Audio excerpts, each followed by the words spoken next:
Anak-anak MEM semua, selamat berjumpa kembali dalam pembelajaran jarak jauh.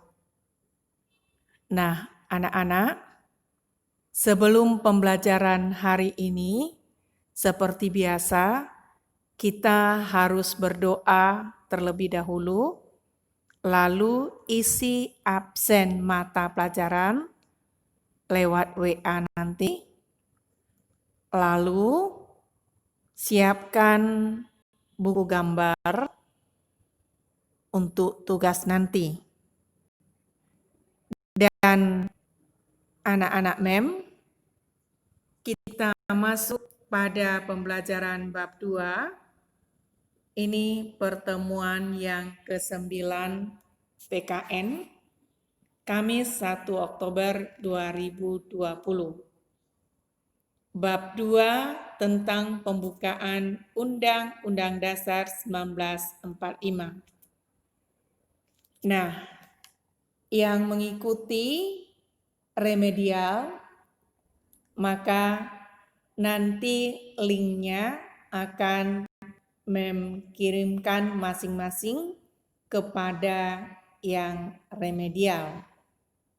Lalu setelah remedial, baru kerjakan tugas pembelajaran hari ini.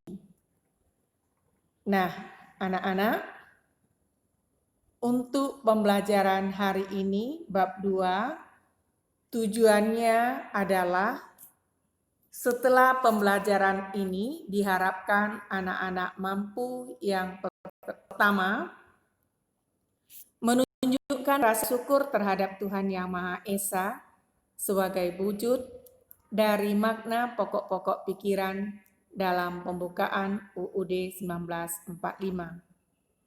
2. Menunjukkan sikap tanggung jawab dan disiplin dalam melaksanakan pokok-pokok pikiran dalam pembukaan UUD 1945.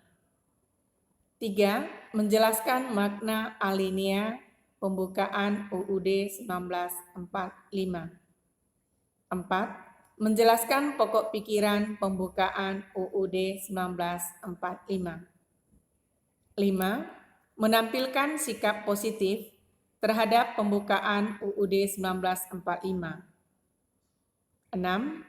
Menyusun laporan dan menyajikan hasil telaah tentang pokok pikiran yang terkandung dalam alinea pembukaan UUD 1945. 7. Menerapkan isi pokok-pokok pikiran dalam pembukaan UUD 1945 dalam kehidupan sehari-hari. Nah, ini isi dari pembukaan UUD 1945. Undang-Undang Dasar Negara Republik Indonesia tahun 1945.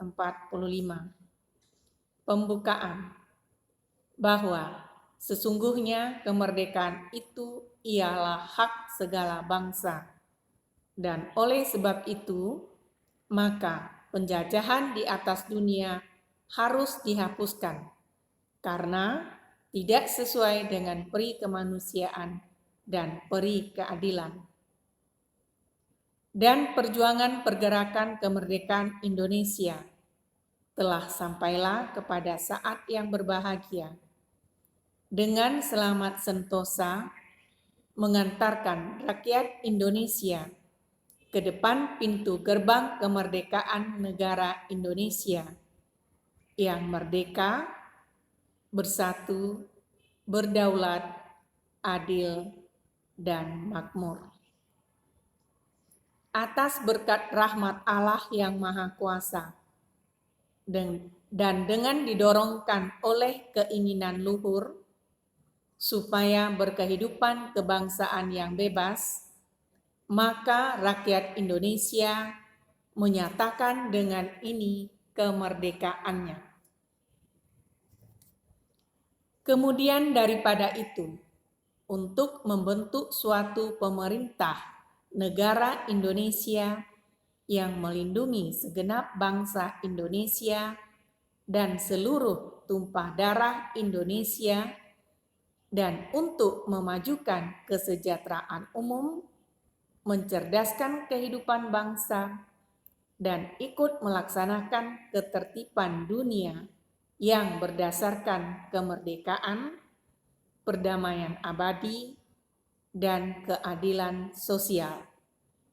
Maka disusunlah kemerdekaan kebangsaan Indonesia itu dalam suatu Undang-Undang Dasar Negara Indonesia yang terbentuk dalam suatu susunan Negara Republik Indonesia yang berkedaulatan rakyat dengan berdasar kepada ketuhanan yang Maha Esa, kemanusiaan yang adil dan beradab, persatuan Indonesia, dan kerakyatan yang dipimpin oleh hikmat kebijaksanaan dalam permusyawaratan perwakilan, serta dengan mewujudkan suatu keadilan sosial bagi seluruh rakyat Indonesia. Nah, anak-anak, tugas untuk hari ini yang pertama itu adalah pembukaan Undang-Undang Dasar 1945 yang sudah membacakan tadi, itu kalian tulis di buku gambar dengan tulisan indah. Jadi, buatlah sebagus mungkin. Ya, buatlah sebagus mungkin dengan tulisan indah. Lalu yang kedua, hafalah pembukaan UUD 1945 itu alinea per alinea. Jadi, misalnya, alinea pertama, kamu hafal, lalu mana isinya, alinea kedua, mana isinya, dan alinea ketiga, mana isinya. Nah, jadi anak-anak, itu saja tugas untuk hari ini. Tolong dikerjakan dengan baik. Dan bagi yang remedial, nanti kerjakan remedialnya dengan baik. Dan bagi yang belum beres tugas-tugasnya, baik remedial ulangan maupun tugas-tugas lain, PKN dan prakarya, tolong bereskan secepatnya karena nilainya mau dimasukkan ke rapor. Terima kasih.